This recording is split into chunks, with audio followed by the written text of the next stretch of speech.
ন্যায্য দাবি হয় আমাৰ পেনশন দিও হয় আমাৰ পেনশন দিও হয় আমাৰ ঘৰ দিও 2018 চনৰ 5 অক্টোবৰ তাৰিখে আমি নিজৰ ন্যায্য প্ৰাপ্তিৰ অধিকাৰ বিচাৰি যাওঁতে দিছপুৰ ৰাজগেটত 1919 চনৰ সেনানায়ক ডায়াৰৰ ভূমিকাত অৱতীৰ্ণ হৈছিল অমিতাভ বসুমতাৰী নামৰ বিষয়াজনে আৰু সেইজন বিষয়াৰ বিৰুদ্ধে আজিলৈকে চৰকাৰে শাস্তিমূলক ব্যৱস্থা গ্ৰহণ কৰিব নোৱাৰিলে কিহৰ বাবে নাজানো হিমন্ত বিশ্ব শৰ্মা নেতৃত্বাধীন চৰকাৰখনে তেওঁক পদোন্নতিহে দিলে যিটোকে ইতিমধ্যে চেণ্ট্ৰেল হিউমেন ৰাইটছ কমিশ্যনলৈকে গৈছিলে সেই বিষয়টোত কিন্তু আজিলৈকে চৰকাৰে কোনো ব্যৱস্থা গ্ৰহণ কৰা নেদেখুৱালে যদি আইনখন সকলোৰে কাৰণে সমান হয় তেতিয়াহ'লে আমাৰ ওপৰত নিৰীহ মানুহৰ ওপৰত অত্যাচাৰ কৰা সেই বিষয়াজনৰ ওপৰত চৰকাৰে আজিলৈকে কিয় শাস্তি দিব পৰা নাই দুই নম্বৰ কথাটো হৈছে আইনৰ 24 নং দফা অনুসৰি আমি যি পেঞ্চন পাই আছো প্ৰতিবন্ধী আইন 2016 24 নং দফা অনুসৰি আমি যি পেঞ্চন লাভ কৰো 1000 টকা পেঞ্চন চৰকাৰখনে সবকা সাথ সবকা বিকাশৰ কথা কৈ কিন্তু আমাৰ বিকাশটো কাটি দিলে আমাৰ সেই দিনদয়াল দিব্যাংগ পেঞ্চনটো কাটি দিলে 3558টা ব্যাকলগ পদ 2017 লৈকে এখন চৰকাৰে উলিয়াই দিছিলে সেই চৰকাৰে পুষ্কেনি আজিলৈকে মুকলি কৰি নিদিলে বা কোনো বিশেষ ব্যৱস্থা গ্ৰহণ নকৰিলে আমাৰ যে আয়ৰ গৃহ পাব লাগে সেই আজিলৈকে যি ধৰণে পাব লাগে সেই আমাৰ আজিলৈকে কোনো স্পেচিয়েল ব্যৱস্থা গ্ৰহণ নকৰিলে এই যে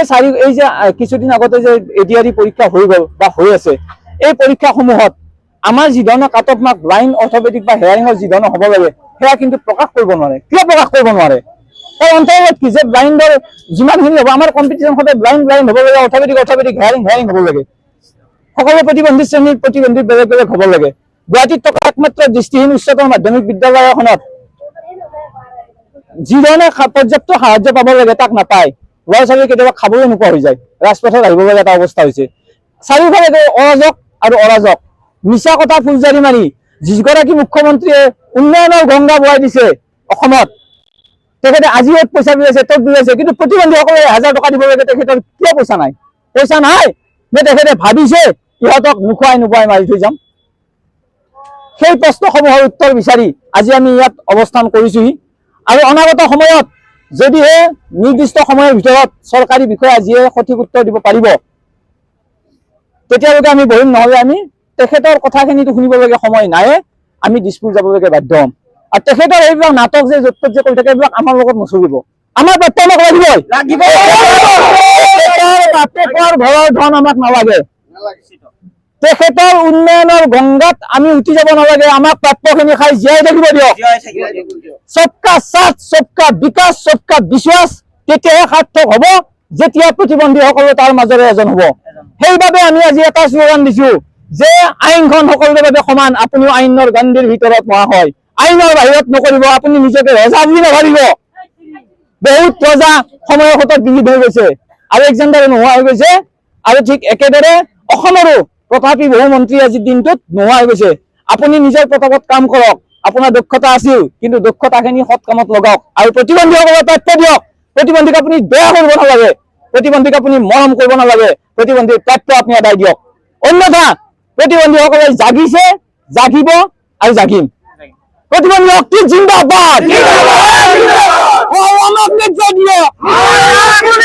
প্ৰতিবন্ধী লোকে পোৱাও নাই পোৱা নাই নিশ্চয় সবকা সাথ সবকা বিকাশ এইবিলাক মানে ফটোৱা কথা তেওঁলোকৰ কোনো ৰকমৰ সবকা সাথ সবকা বিকাশৰ কাম এই বিজেপি চৰকাৰখনে কৰা নাই বিভিন্ন ধৰ্মৰ নামত বিভিন্ন জাতিৰ নামত বিভিন্ন লোকৰ নামত ভেদাভেদৰ সৃষ্টি তেখেতসকলে কেৱল ভেদাভেদৰ সৃষ্টি কৰিছে